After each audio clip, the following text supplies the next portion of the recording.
Good morning, good afternoon, good evening, good night, my people, any which part of the world on there.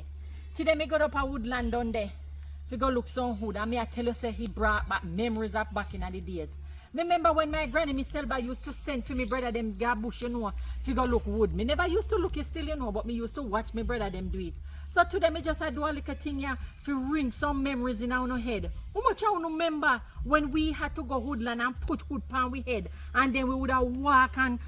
Some of we have to walk long distance too, you know. Let me tell you, picnic nowadays don't know hard work. Hard work back in the day, you have all the little picnic in the yard and go look wood. Let me tell you something. Them their memories, you know, my people. Drop a line below, man, and tell me if you remember if you have to carry hood pan on your head or if you see how the picnic in the district when I grew up had to do this. Picnic nowadays, they don't know this. Anyways, Mama Selva always bringing back the memories of back in the day too, no. Have a beautiful morning, afternoon, evening, any which part of the world you know there. Alright, me gone up.